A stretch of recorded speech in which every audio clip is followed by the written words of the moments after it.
Hello, I'm Chris Paul. I work as a counsellor in the Hungerford, Swindon, Marlborough area, and I thought I'd say a few words about what anxiety is, how you might manage it, and what it means. So, anxiety is not just feeling a little nervous, a bit of woo that helps you get through difficult situations. Anxiety is when that becomes overwhelming or persists over a long period of time with no particular cause. Anxiety is actually bound up with our natural fight, flight and freeze response when action's required. It's part of the body getting ready to take care of itself. And that works perfectly well in immediately difficult situations.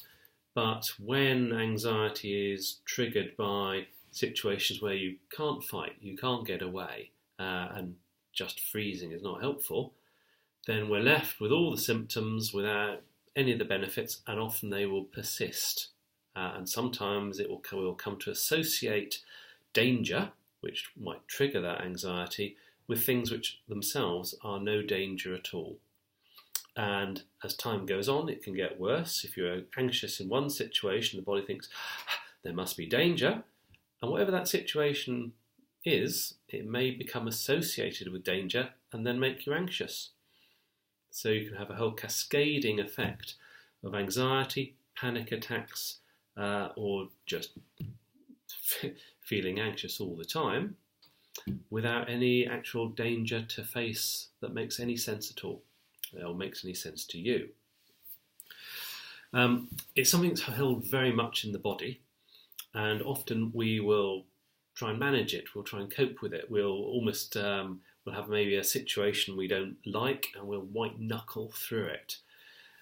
We'll think really hard. We'll try and plan. We'll try and keep ourselves safe.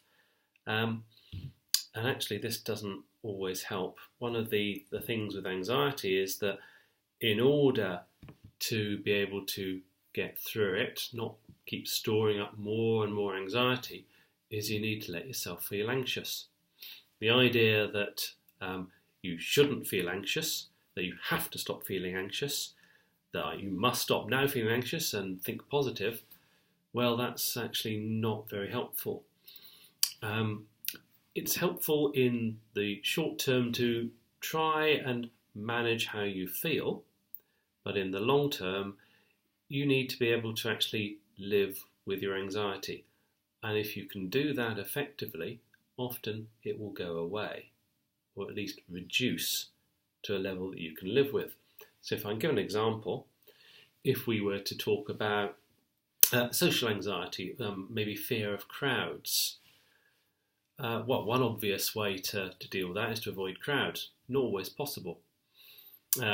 Another way is when you find yourself in the situation, remove yourself. Here you are in a crowd.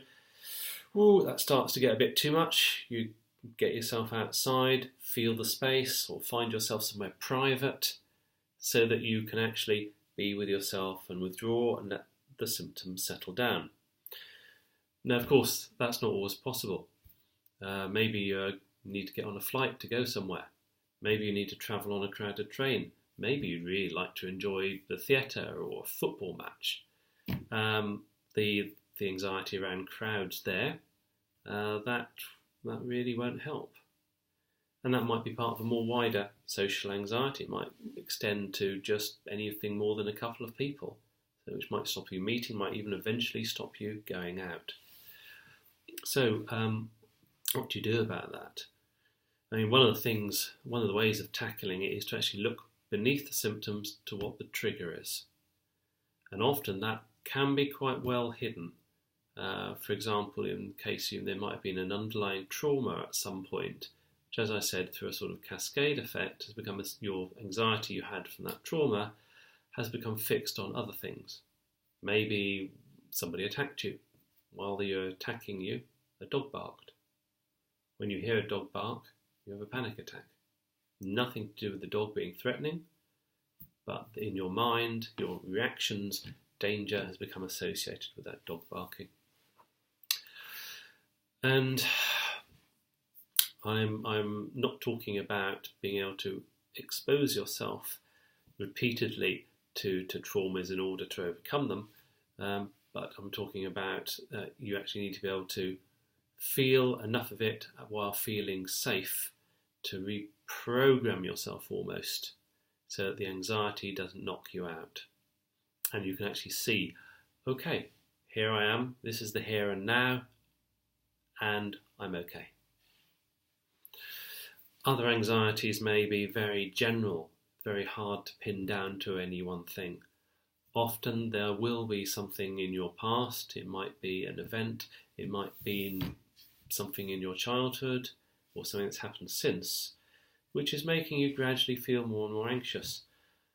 And that can be a whole host of things, and it can range from things which we might automatically think of, like childhood abuse, to things which are a lot less obvious, like the sort of feeling of, is this it?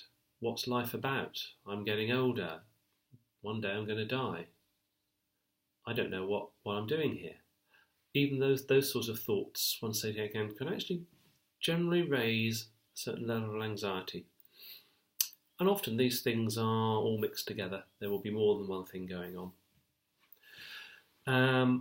In terms of managing anxiety, in the moment, one of the things you can do is concentrate on the breath. People will always say, take and release a deep breath. And that certainly helps very many people.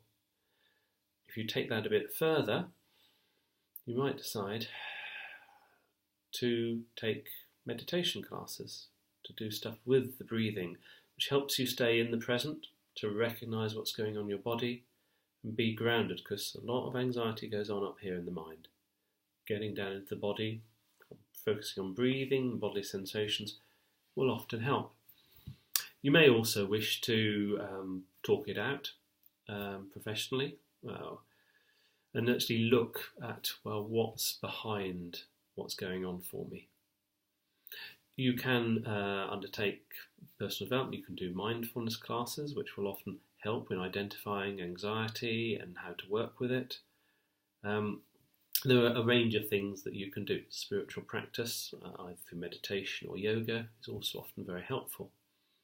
But when it comes down to it, the key thing is not to flee from your anxiety, not to immediately take a pill, take a drink, do whatever, but to feel it as much as you can, to almost sort of just float in it while noticing that you're safe. You may feel anxious, you don't know why you feel anxious, but the environment around you is safe. And as long as that is the case, that will gradually start to help you get rid of anxiety. So if you want to know more or ask me questions about this, then you can get in contact through my website. That's www.creativedifference.org.uk.